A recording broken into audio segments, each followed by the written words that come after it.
네, 우리 시청자분께서 그냥 목포 사는 여자라고 해주셨는데 최은자 경자 쓰시는 최은경님 감사드립니다. 이름도 참 예쁘시네요. 저랑 똑같이 또 은이 들어가 있고 괜히 또 전혀 이제 절대로 이 이름은 잊지 않도록 하겠습니다. 네. 최은경님 너무 얘기하니까 우리 또 센터장님 약간 또 부러워하시는 것 같아서 그럼요. 그만하도록 하겠습니다.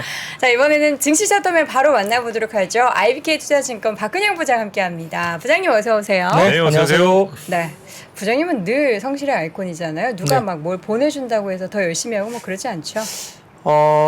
제가 지금 댓글을 보고 있는데요. 네. 솜사탕님, 지유리님, 숨쉬어님, 왜요? 예, 모유빛깔 박 부장님 너무 좋습니다. 감사드립니다. 이런 것들이 와닿죠. 저도 와닿네. 인간이지라, 저도 인간이기 때문에 이렇게 말씀을 주시는 것만 해도 네. 뭐 꼭 선물은 아니더라도 또 이렇게 그쵸. 굉장히 좀 힘을 주시면 네. 예, 굉장히 제가 또 열심히 할 수 있는 댓글 웃으면서. 그거 지금 닉네임 써두신 거예요? 네, 닉네임 써서 제가 다 언급드렸어요. 솜사탕님, 지유리님, 숨쉬어님. 전 예. 처음에 너무 이렇게 또 군인같이 불러주셔서 약간 악플 남긴 사람 부르는 느낌이었는데 알고 보니까 이제 따뜻한 댓글 남겨주신 분들을 호명하셨던 거군요. 네, 그렇군요. 여러분들 사실 이런 이제 물질적인 선물도 물론 너무 좋지만요. 마음으로 이렇게 댓글 남겨주시면 저희가 더 열심히 하는 그런 원동력이 됩니다. 늘 감사드리고요. 자, 오늘 또 시장 분위기는 좋았습니다. 1% 넘게 올랐죠. 네, 뭐 전일 뭐 결국 CPI 관련된 이슈가 가장 양호한 모습으로 나오면서 그래도 좀 되게 안도를 할 수 있었는데 사실 뭐 미국장은 많이 올라가다가 윗꼬리를 달고 내려왔잖아요. 그래서 뭐 오늘 일부 이제 다른 매체에서는 뭐 먼저 생 거 아니냐, 뭐 백악관에서는 아니다 이야기는 했지만 다 알죠, 조금 뭐. 아쉽긴 했습니다. 종가가 뭐 아무튼 그 영향 때문에 전반적인 흐름에서는 그래도 오늘도 좀 좋은 분위기를 나타냈었고요. 사실 좀 가슴을 좀 쓸어내렸습니다. 근데 이제 FOMC가 남아 있다 보니까 뭐 12월 달 50bp 올라가는 거는 뭐 이미 이제 기정사실화 돼 있는데 점도표가 어떻게 갈 거냐 사실 거기에 좀 한 번 더 허들이 남아 있는 거죠.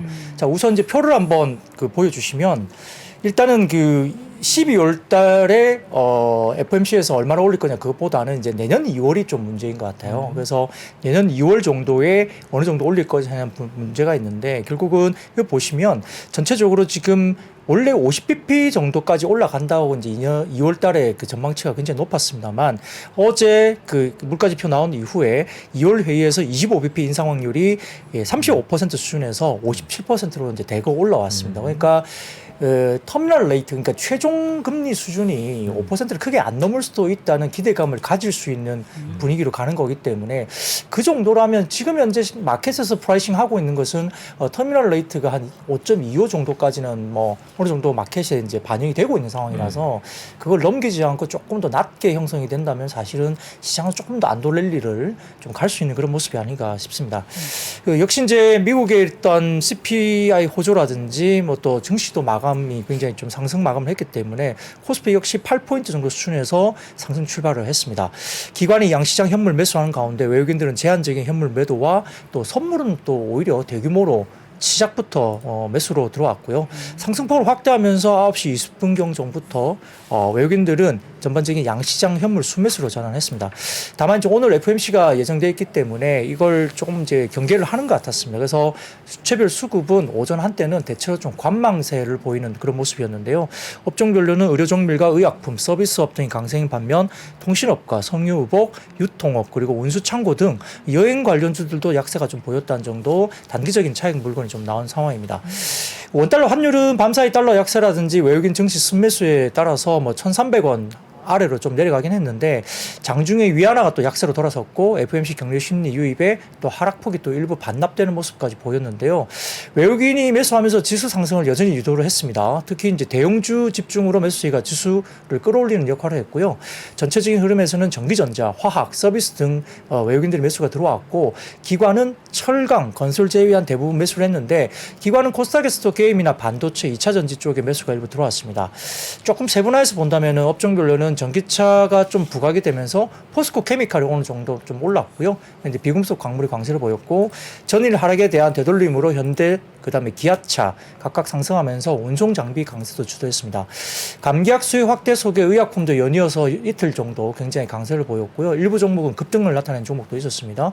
특히 이제 SK바이오사이언스도 상당히 좀 큰 종목이지만 7%대 장중 급등세를 보였고 반면 이제 통신업이 가장 부진했습니다. 12월 들어서 강세 보인 항공주 중심으로 차익 실현 매물도 출현되는 영향 때문에 운수 창고업도 하락세를 보였고요. 코스닥도 외국인 기관 자금 이입되면서 업종별로는 디지털 컨텐츠가 강세를 보였고 특히 위메이드가 장중 10%대의 아주 급등세를 기록했습니다. 카카오 게임즈나 펄어비스 등 게임즈 전반적으로 강세를 보였고요. 반도체, IT 소프트웨어도 강세를 보였는데 결국 이제 내일 새벽 4시에 12월 FOMC 결과가 결국 이제 주목을 받을 수밖에 없는데 아까 말씀드린 것처럼 점도표 변화가 가장 중요한 모습이고요. 2023년, 24년과의 기준금리 갭도 어느 정도 좁혀지는지 여부도 좀 체크를 하셔야 될 것 같습니다. 네. 전반적인 시장 분위기를 쭉 봤습니다. 근데 첫 번째로 이제 섹터별 움직임, 태양광 오늘 한화솔루션이 좀 많이 올랐죠? 네, 이제 에너지 프로젝트 매각 계약으로 인해서 태양광 업종 전반적으로 좀 분위기는 괜찮았습니다. 그 하나 큐셀을 통해서 미국 텍사스에서 개발 중인 발전소용 ESS 프로젝트 총 7개를 매각하는 계약을 맺었는데 이게 설비 규모로서는 총 2.4기가와트니까 약 100만 명 정도가 하루에 사용 가능한 전력 양입니다. 하나 큐셀에 있어서는 최대 거래 금액을 기록했던 상황인데 여기에 대해서 삼성증권에서도 오늘 코멘트를 냈습니다. 이 태양광 모듈이 포함되지 않은 독립적인 ESS 단지로 이번 프로젝트를 이제 분석을 했고요.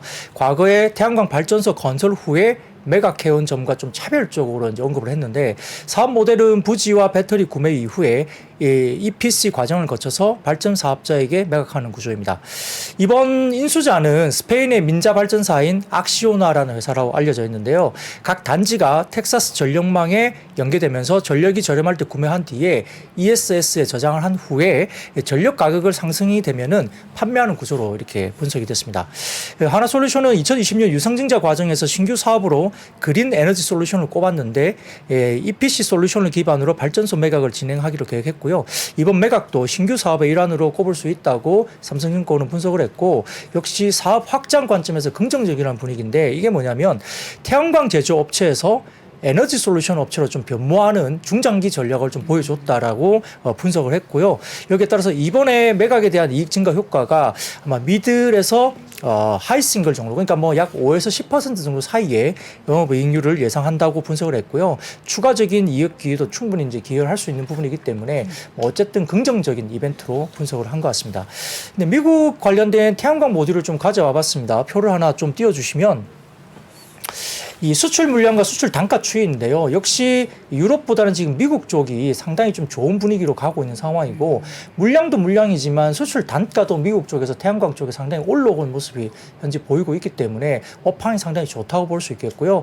오른쪽 그림은 하나솔루션의 태양광 부분의 그 영업이익인데 역시 1분기 이후에 턴이 되면서 상당히 급속하게 올라오는 이익단이 보이고 있습니다. 그래서 미국 쪽으로 들어가는 수출 물량이나 수출 단가에 대한 분위기가 환경이 상당히 좋아지면서 이 하나솔루션에 대한 이익 부분들이 상당히 좀 개선되고 있는 부분들도 상당히 좀 긍정적으로 지금 이야기가 되고 있기 때문에 최근에 조금 올라가다가 약간 상승 탄력은 좀 줄어들긴 했습니다만 중장기 그림에서 아직까지는 좀 지켜볼 만한 섹터로 볼 수 있겠습니다.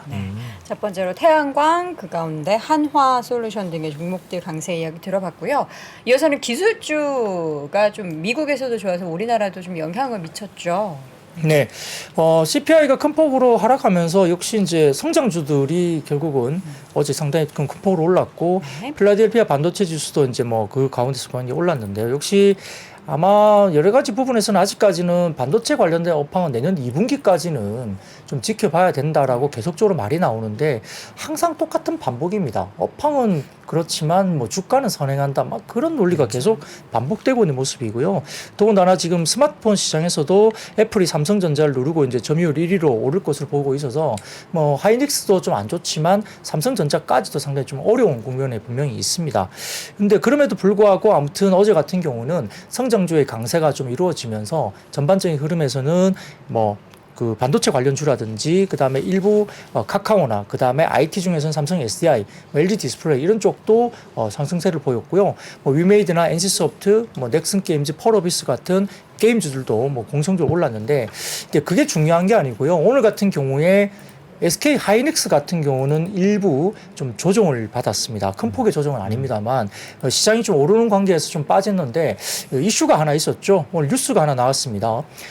SK 하이닉스가 10달치 재고가 쌓여 있다라는 뉴스가 좀 나오면서 약간 센티적으로 좀 좋지 못했어요. 더 늘어난 거죠? 그렇죠. 그러다 보니까 이제 이게 10달치 재고가 정말 맞는 거냐. 10달이라면 주로 따지면은 40주잖아요. 그렇죠. 이게 반도체 재고가 40주면 어마어마한 거거든요. 그래서 이게 정말 맞느냐라는 이제 이야기들이 좀 많이 회자가 됐는데 여기에 대해서 그 한국투자증권에서 장중 코멘트로 좀 반박을 했습니다.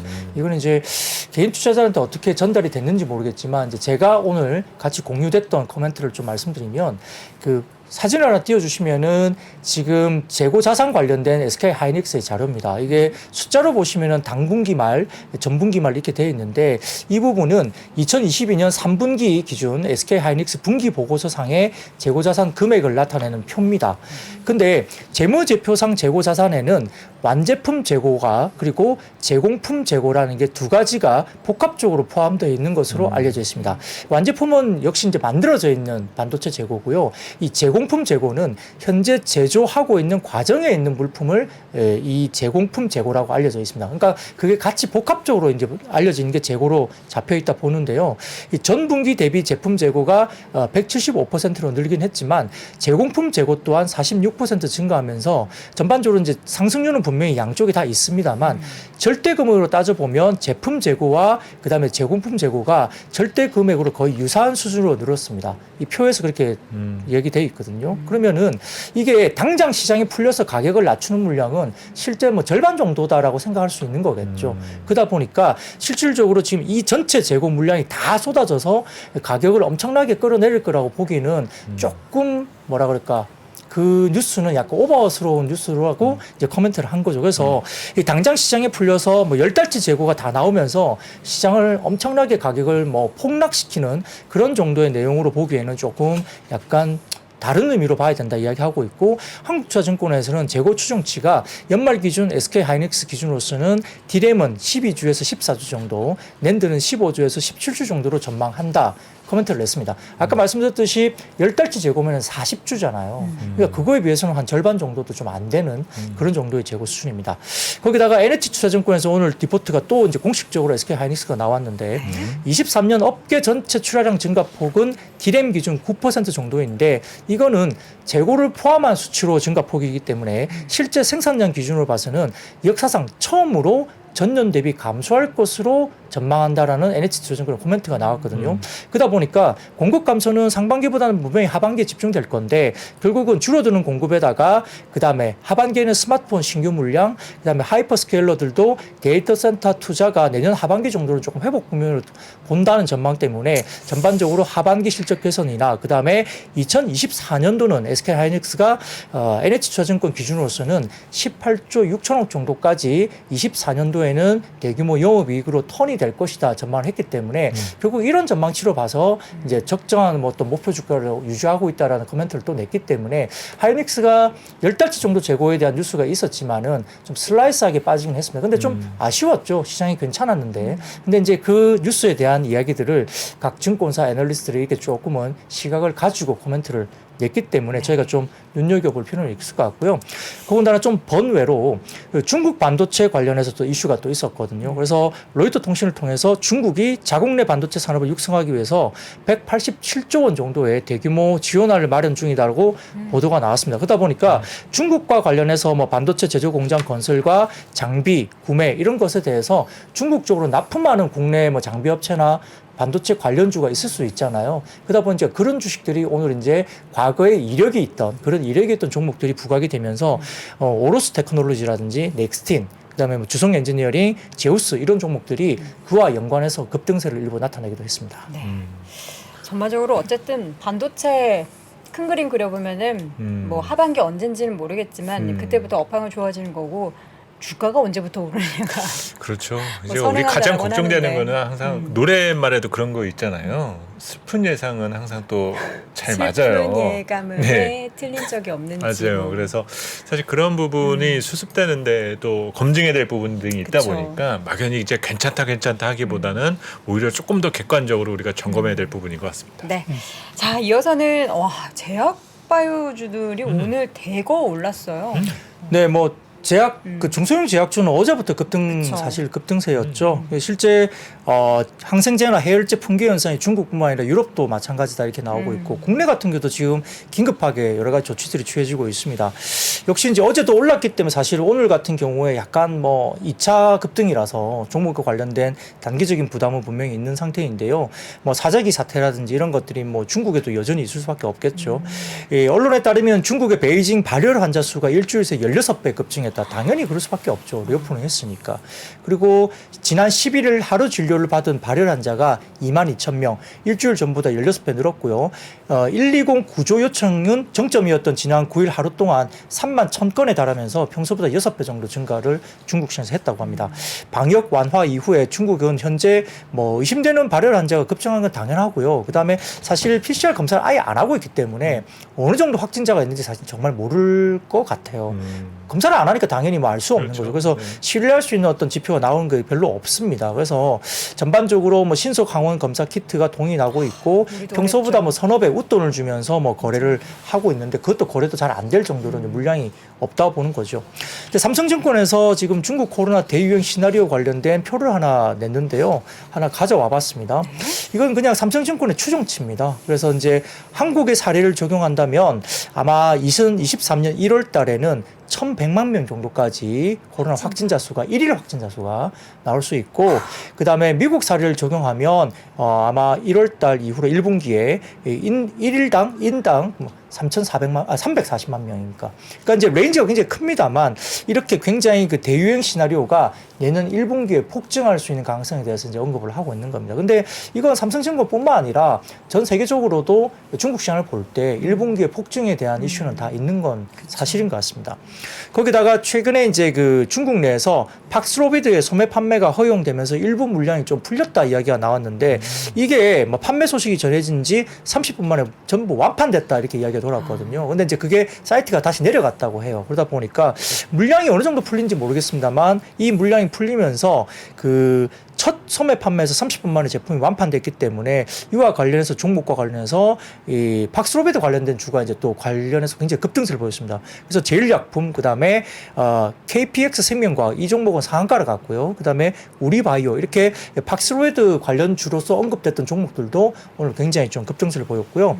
또한 이제 국내에도 식약처에서 지난달 30일 감기약 가운데 해열 진통제로 시중에서 가장 많이 쓰이는 조제용 아세트 아미노펜 고용제 이게 공중보건 위기 대응 의료 제품으로 지정을 했다고 합니다. 그래서 18개 제약사에 긴급 생산과 수입 명령을 내려놨는데 역시 적용 기간은 내년 4월까지라 이야기되고 있습니다.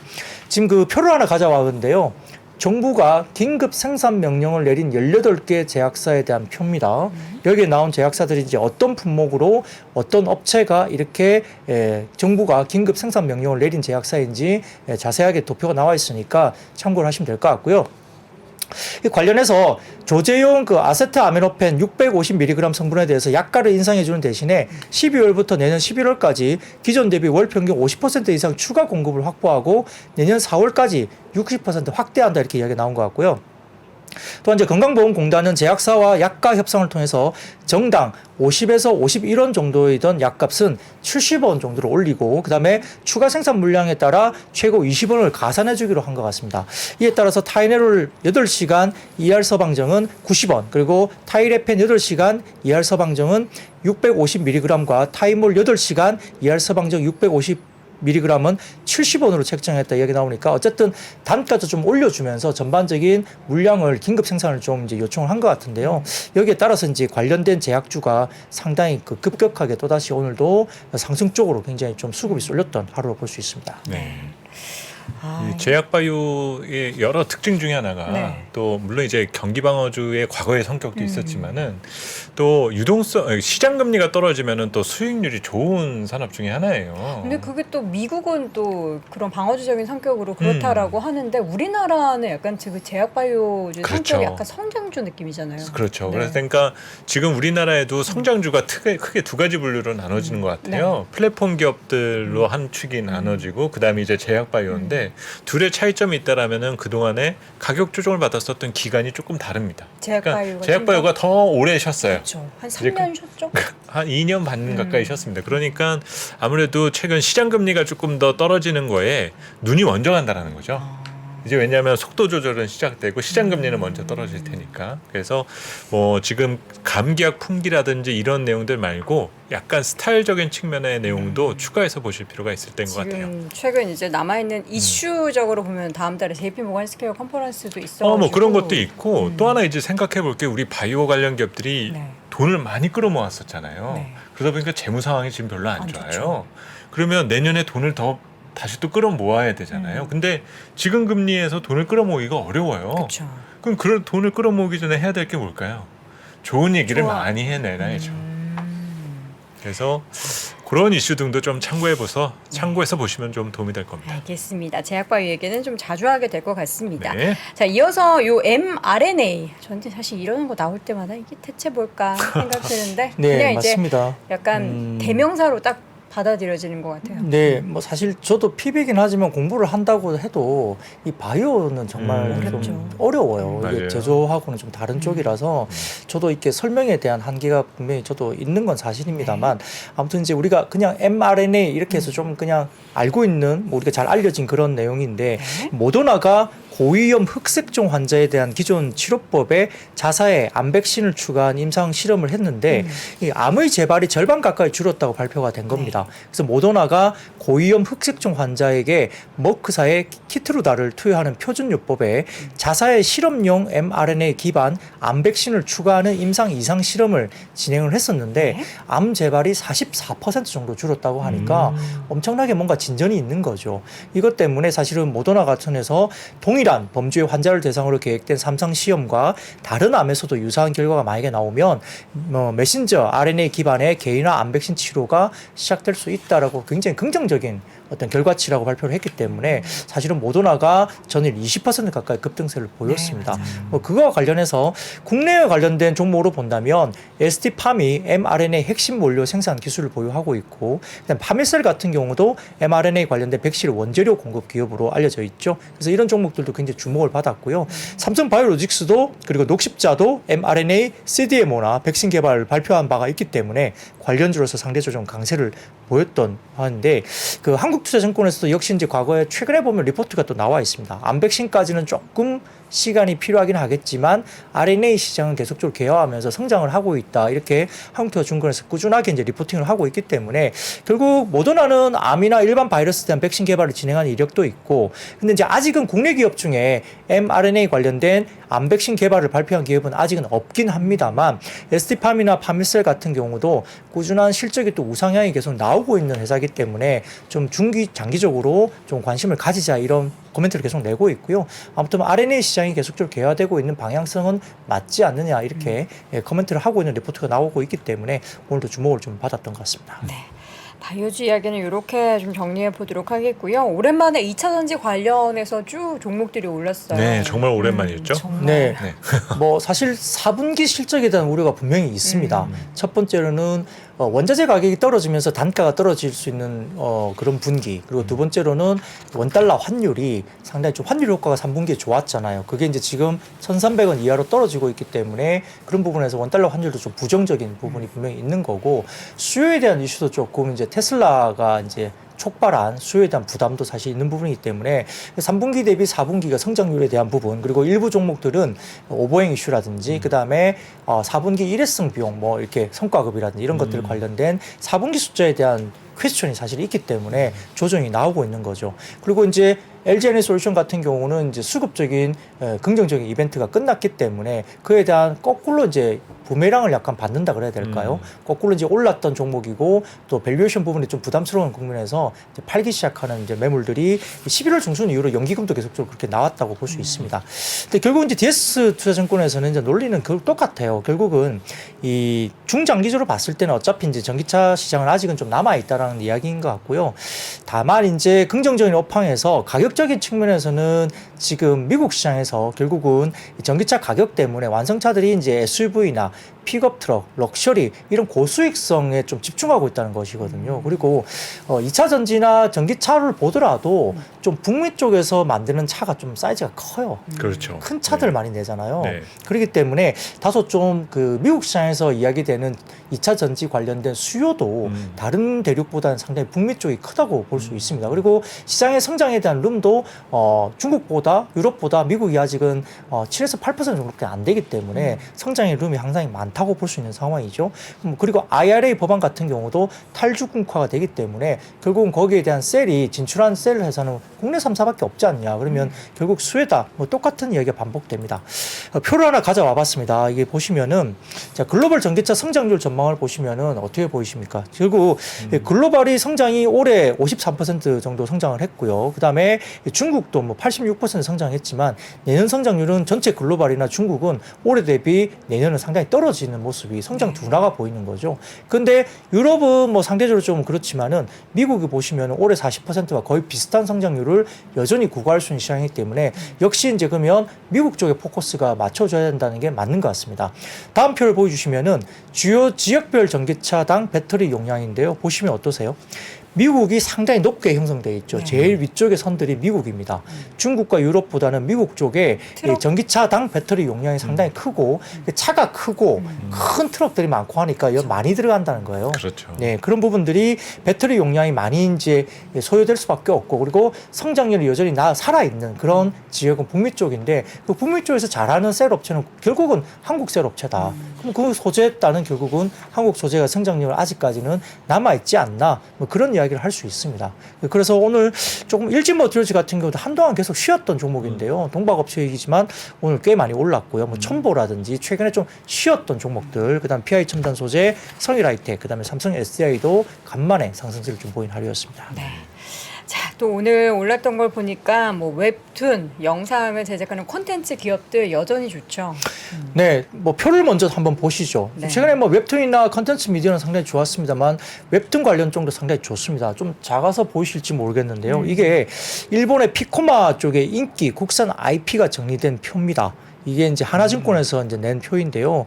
여기 보시면은 뭐 끝이 아닌 시작. 악녀는 모래시계를 되돌린다. 갓 오브 블랙필드, 나 혼자만 레벨업. 최근에 이제 나 혼자만 레벨업 이 작품이 상당히 이제 주목을 받고 있는 것 같고, 뭐 그녀가 공작처로 가야 했던 사정. 뭐 제목은 사실 저는 이제 개인적으로 웹툰 안 지금 다 보는데. 제목이죠? 네, 제목인데 딸이 너무 귀여워. 네. 악녀는 오늘도 주인공이다. 내 남자 주인공이 맞습니다. 아내가 네. 되었다. 네.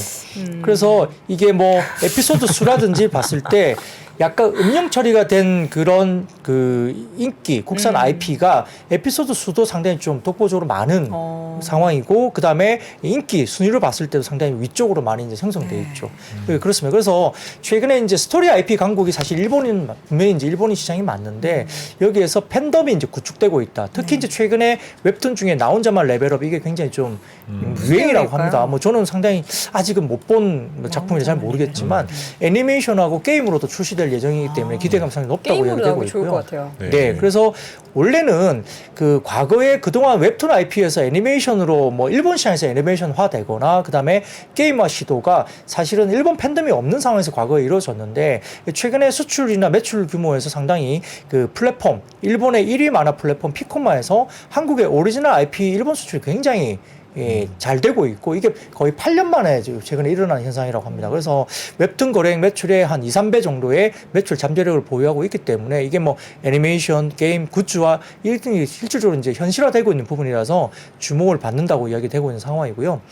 그리고 이제 저희가 드라마 제작사 같은 경우도 OTT 제작자들이 역시나 이제 수익성 위주로 경영을 하고 있지만 제작비가 확실히 이제 한국 그 드라마들이 제작비가 상당히 싸기 때문에 상대적으로 싸기 때문에 여기에 대해서 뭐 컨텐츠 경쟁력이 있다고 계속 나옵니다. 그래서 하나증권에서 이제 표를 하나 가져와 봤는데 중견 드라마 제작사의 합산 영업이익 추이 전망을 가져와 봤는데요.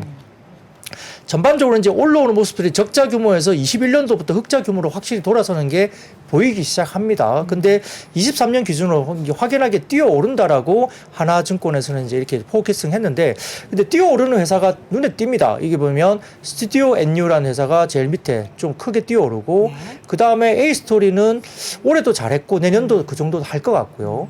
그 다음에 세 번째로 보이는 게 이제 키스트, 굉장히 많이 뛰어오르는 게 보이죠. 키스트. 그리고 최근에 그 다음으로 보시면 회색 보는 게 사만 네트워크스도 한 3개년 정도 잘했습니다. 그래서 올해도 내년도 좀 좋을 것 같고, 그 다음에 펜 엔터테인먼트가 또 굉장히 세게 올라갈 걸로 보이죠. 그러니까 네. 이런 이제 종목들이 이제 드라마 제작사마다 약간의 차이는 있겠지만은 성장률이 높게 나오는 몇 개 종목 여기서 도표를 보시면 보이잖아요. 영업이익 성장률이 올해 대비 내년에 좀 많이 뛰는 종목이 몇 개 보입니다. 그래서 이런 것들이 이제 하나증권에서 리포팅을 하고 있는 모습이고요. 그 다음 표를 보시면은 우리 최근에 이제 회자되고 있는 재벌집 막내 아들.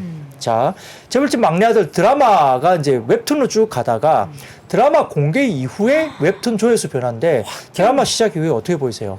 수직 상승. 네, 웹툰 조회수가 수직 두 배가 상승하고 됐네요. 있습니다. 네. 근데 이게 좀 다르다면서요? 원작과 내용이. 뭐 드라마가 약간 변화를 시켰다고는 저도 들었는데 네. 저는 웹툰을 못 봐서 이제 어떻게 변화된지는 정확하게 모르지만 네. 약간의 이제 각색을 원작하고 했겠죠. 약간 각색을 했다고 보이는데, 아무튼 이렇게 드라마가 나오고 굉장히 흥행을 하고 주목을 받으니까 웹툰 조회수가 거의 뭐 이렇게 확 이게 들어서잖아요. 그러니까 이제 근데 이 웹툰뿐만 아니라 뭐 다른 웹툰들도 전체적으로 조금은 조회수나 이런 웹소설, 웹툰들의 전반적인 흐름들이 조금 많이 올라왔다고 해요. 트래픽이. 그래서 이런 부분들이 영향을 미쳤다 볼 수 있기 때문에 웹툰 쪽에 관련된 이슈가 좀 최근에 많이 불거지면서 뭐 미스터 블루나 이런 종목들도 꽤 이제 조회수가 많아지면서 서비스를 하고 있는 회사들도 좀 좋아졌고요.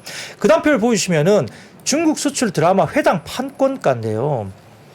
재밌습니다. 우리가 이제 별에서 온 그대가 굉장히 히트를 쳤는데 이 그때보다 점점 올라옵니다. 지금 보면은 뭐 3days, 닥터 이방인, 운명처럼 널 사랑해. 근데 뭐 별에서 온 그대보다 더 많이 히트 쳤다고 보기에는 조금 어려운 작품일 수도 있습니다만, 그 이후에 중국 수출 드라마 회당 판권가가 엄청나게 올라가고 있죠. 그 영향을 그 이후에 효과를 분명히 받은 것 같아요. 다른 작품들이. 그리고 이제 프로듀서 여기도 이제 있고요. 태양의 후예가 그 다음에 이어지는데 굉장히 좋았고, 함부로 애틋하게. 근데 태양의 후예보다 국내에서 엄청나게 뭐라 그럴까 히트를 했다라고 보기엔 조금 어렵긴 하지만, 그 뒤로 이제 계속적으로 이제 후광 효과를 받으면서 회당 판권가가 계속적으로 중국 수출 드라마가 올라가고 있습니다. 보보신경러까지 이제 이렇게 올라가고 있기 때문에 전반적으로 이제 중국 수출 드라마당 회당 판권가가 굉장히 올라갔죠. 그래서 이런 부분들이 상당히 좋아졌고, 그리고 이제 추종 리쿰률, 이게 이제 제작비 지원율이거든요. 그래서 이런 부분들도 굉장히 올라가는 국면이었기 때문에 상당히 조금은 드라마 제작사에 대한 분위기가 좋아졌다 그러는데, 이제 최근 들어서 이제 우리가 한영에 관련된 뭐 해제까지는 아니더라도 네. 어쨌든 OTT에 구작들이 이제 올라가고 있는 모습이 있다 보니까, 근데 구작이 많이 들어가는 것도 괜찮아요. 왜냐하면 이 구작은 이미 이제 비용 처리하는 게 다 된 작품들이잖아요. 그러다 보니까 이게 만약에 서비스가 되면 그냥 돈 구작들은 이익단으로 들어오는 부분들이 좀 크게 들어올 수 있죠. 그러니까 이제 이익률을 높이는 그런 이슈가 되기 때문에 이 드라마 관련된 이슈들, 그다음에 웹툰과 관련된 이슈들, 이런 것들이 여전히 이런 환경에서 좋은 이야기들이 좀 나오고 있다, 이렇게 분석할 수 있겠습니다. 네.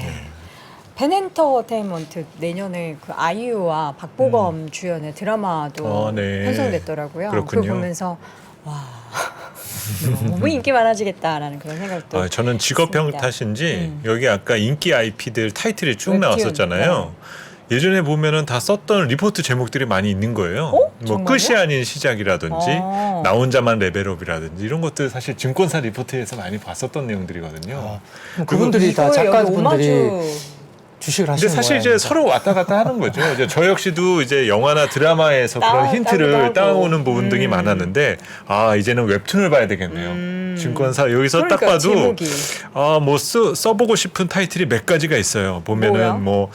장르를 바꿔보도록 하겠습니다라든지, 업종. 네 그런 거라든지 접근 불가라든지 뭐 이런 것들부터 시작해서 좋은 거 좀 찾아보세요. 우선은 가장 눈에 들어오는 거는 장르를 바꿔보도록 하겠습니다. 이거가 이제 지금 시장에 대한 대응 방식을 좀 바꿔볼 때거든요. 전 저기 6위에 갓 오브 블랙필드를 갓 오브 글로벌 증시에서 글로벌 증시 중에서 우리 시장이 제일 갓이다 뭐 이런 얘기 그런가요? 해보고 싶 아닌가요? 저는 이제 그 센터님께 이제 추천드리겠습니다. 뭐야? 아 맞다 상승의 길. 아 맞다 상승의 길? 영화가 이제 아바타 노래 길이잖아요. 네. 아바타를 아마따로. 그나저나 오늘 아바타 개봉했잖아요. 14일이면 오늘인가요? 네, 수요일. 네네. 뭐 네. 아바타 뭐 신기록 세우거나 뭐 이런 얘기는 없습니까 혹시? 뭐 제가 또 그 보실 팔로우해서 거잖아요. 뭐 조만간 한번 발표를 드리겠습니다. 아바타 오늘 새벽부터 많이들 보셨을 텐데 보신 분들 계시면은 좀 리뷰 좀 올려주세요. 리뷰 올려주시면은 좋을 것 같은데 지금 어이구 캐머런 감독님이 코로나19에 확진되셨네요. 그렇군요. 한국과 일본에서 영화 홍보하시다가 확진되셨다고 하는데 부디 많이 안 아프시길 바라도록 하겠습니다. 자, 이어서 자율주행차 관련해서 이슈가 또 있었는데요.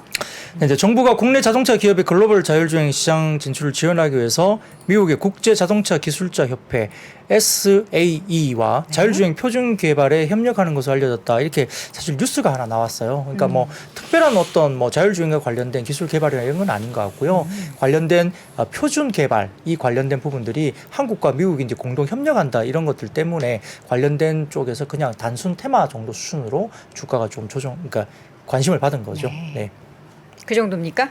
네, 그렇습니다. 네. 석유화학 쪽에는 오늘 뭐 이슈 있었습니까? 요새 유가 다시 또 밤사이 좀 올랐었는데. 네, 사실 뭐 최근에 석유화학 제품의 최대 수요처가 중국입니다. 뭐 코로나 봉쇄 조치를 완화했기 때문에 리오프닝 관련된 수혜주로 사실 뭐 실적이 좋아서 간 건 아니고요. 그런 리오프닝 관련된 수요 확대에 대한 기대감에 가는 거죠. 근데 이 방역 완화를 한다고 해서 사실은 화학주가 무조건 좋은 건 아니에요. 왜냐하면 이 특히 범용 제품, 그러니까 P나 PP 정도 등은 수요가 금리 영향을 덜 받기 때문에 견조할 가능성이 높습니다. 그래서 최근에 순수 NCC, 대한유화나 롯데케미칼 이런 종목들은 바닥권에서 꽤 많이 올라왔습니다. 뭐 3분기 적자가 대규모로 나왔지만은 주가는 최근에 바닥에서 거의 한 20-30% 정도 올라온 것 같아요, 주가가. 그런데 그럼에도 불구하고 이제 가전이나 자동차 등에 사용되는 제품들은 사실은 그 최근에 그 금리라든지 이런 그 수요가 파괴되면 좀 쉽지 않은 영향이 분명히 있을 것 같아요. 근데 이제 어쨌든 석유화 기업들은 올해 3분기 실적 악화를 계속 겪었고요. 그 다음에 에틸렌 스프레드, 그러니까 제품가에서 원가에 대한 뺀 이 스프레드가 악화되고 있었기 때문에 상당히 좀 어려운 국면이 분명히 많습니다.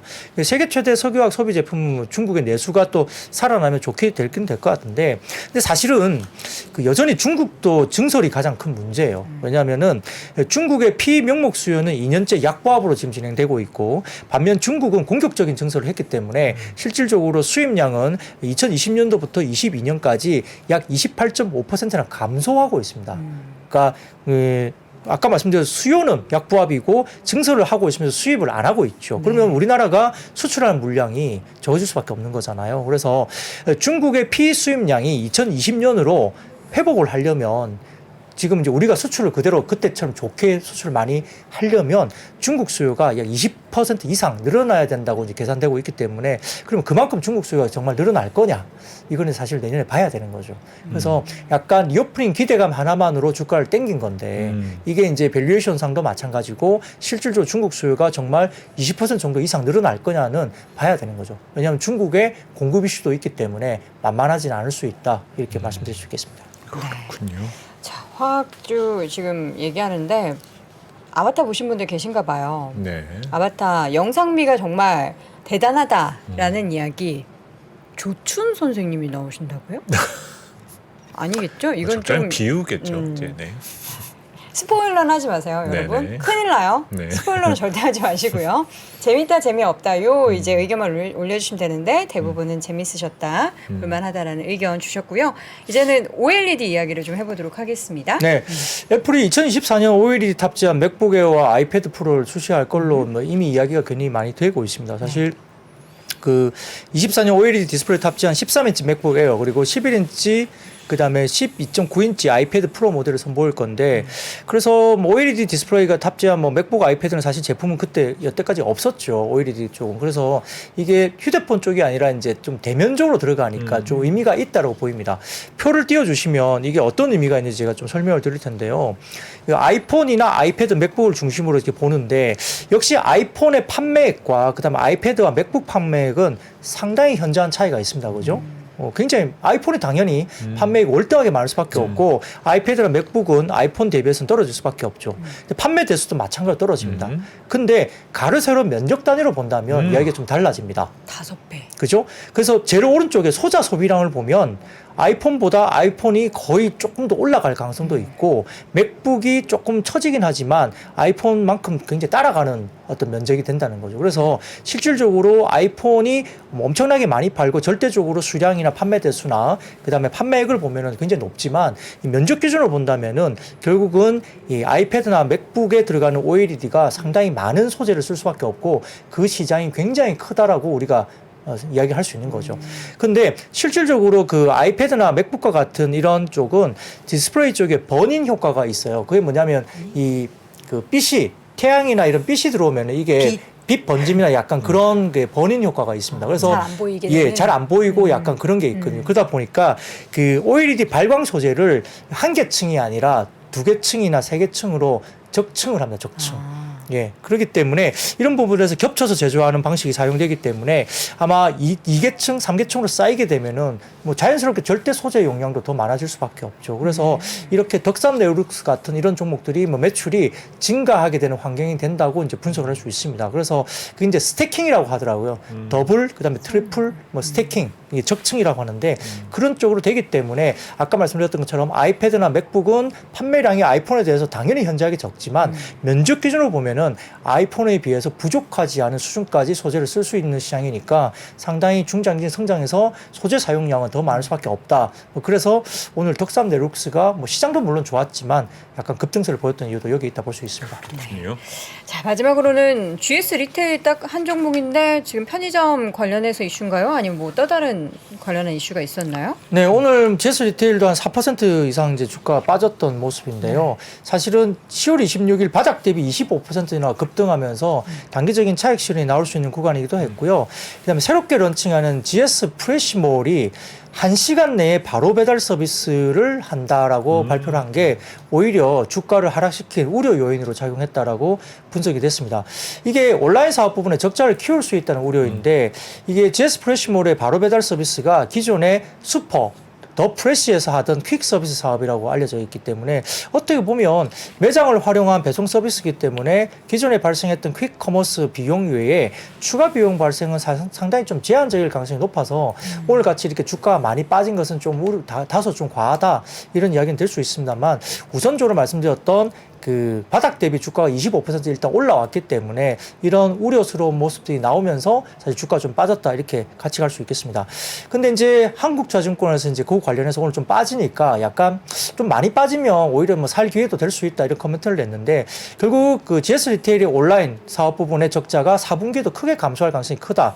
4분기 적자가 그 한국자증권의 추정치는 195억 정도 적자인데 실질적으로 지난 3분기에는 260억 적자가 나왔었고 그리고 작년 4분기 같은 경우는 270억 적자였으니까 적자폭이 계속 줄고 있다라고 이제 이야기를 하는 거고요. 그다음에 10월과 11월 날씨가 양호했기 때문에 아마 뭐 편의점 쪽에 상당히 좀 그런 게 굉장히 좋았을 것 같고 월드컵 행사 때문에 효과가 있어서 아마 4분기 기존점 신장이나 그다음에 이런 부분도 실적도 3분기 대비 좀 양호할 것으로 보인다 이렇게 보고 있습니다. 그다음에 편의점 산업의 코로나 전 이전 수준으로 뭐 객수 정상화가 어떻게 되는지 보여주는데 그 한국자증권에서 이제 표를 하나 냈는데요. 설명을 할 수 있을 것 같습니다. 표를 띄워주시면은 그 오른쪽 표를 먼저 좀 보시면은 이렇게 빨갛게 네모난 좀 보시면 객수가 이제 확실히 올라오고 있는 거거든요. 9월 평균을 보시면 확실히 좀 9월부터 객수 정상화가 계속적으로 좀 올라온 모습이 보입니다. 그리고 전체적으로 지금 왼쪽으로 보시면은 그 MD 경쟁력 강화가 이제 GS 리테일이 되고 있다. 이게 버터 맥주를 예로 들고 있는데 이런 것들이 MD 경쟁력 강화가 되면서 경쟁사 아마 경쟁사라고 이야기하면 아마 BGF 리테일을 좀 말을 하는 것이 아닌가 추정을 할 수 있는데 그 BGF 리테일하고 기존점 신장률 갭이 1%에서 1.3%대로 상당히 좀 줄어들고 있는 이 모습이 보인다는 거죠. 그래서 왼쪽으로 보시면은 빨갛게 네모난 곳이 조금 위쪽에서 좀 아래쪽으로 내려오고 있는 상황이 보이잖아요. 그게 이제 경쟁사와의 갭인데 이게 좀 아래쪽으로 내려오고 제일 왼쪽에 이제 마이너스 권역에 있는 이쪽은 GS 리테일이 경쟁력이 상당히 좋았던 구간이에요. 오히려 경쟁사보다 훨씬 더 좋았던 부분이 있었는데 최근 들어서는 약간 BGF가 좀 더 치고 나갔지만 GS 리테일이 기존 점의 신장이 다시 좀 좋아지면서 이게 다시 이제 꺾이고 있는 모습이 보이니까 경쟁사와의 갭이 상당히 좀 꺾이면서 그 갭이 줄어들고 있다는 거죠. 그래서 GS 리테일 같은 경우도 경쟁력 회복 스토리가 좀 나타나는 부분이기 때문에 그렇게 본다면은 좀 이런 여러 가지 이슈들 때문에 많이 빠지면 다시 한번 저점에서 좀 사볼만 하지 않을까 이런 코멘트를 계속 내고 있는 것 같습니다. 네. 지금 보면 각 편의점에서 이런 주류 관련한 MD 상품에 엄청 주력하고 있는 것 같아요. 맞아요. 저는 얼마 전에 BGF 리테일도 내년에 관련한 뭐 TF 부서를 만들겠다는데 이미 GS 리테일은 있네요. 주류 기획팀이 이런 거 보면은 맞습니다. 최근에 더군다나 뭐 와인 같은 거를 그쵸. 조금 더 전문적으로 다루고 맞아요. 또 이것을 할인에 대해서 상당히 소비자들은 예민할 수밖에 그쵸. 없거든요. 그런데 이 소비하는데 할인을 받기 위해서 그 각사의 페이 기능을 장착해야만 할 수 있다 할인을 예, 받을 수 할인을 있다. 해주는 거예요. 이제 그러다 보니까 이제 이거는 설치하죠, 그럼. 잠재적인 그 소비자들을 또 확보하는 그런 기능을 갖게 되는 거죠. 그래서 네.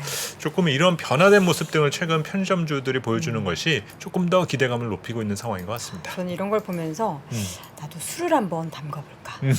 아, 네. BTS 그 방탄소년단 지인도 군대 가기 전에 술을 담궈놓고 갔다고 해요. 네. 그래서 백종원 선생님과 같이 그걸 보면서 나도 이런 쪽에 한번 저는 이제 약간 사업적으로 생각을 하게 되는데 뭐 여러분들 시간을 사는 거죠. 그쵸. 결국에. 아, 네. 술 관련해서 최근에 사업이 굉장히 많이 확장이 되고 있다는 걸 또 편의점을 통해서 확인해 볼 수가 있었습니다.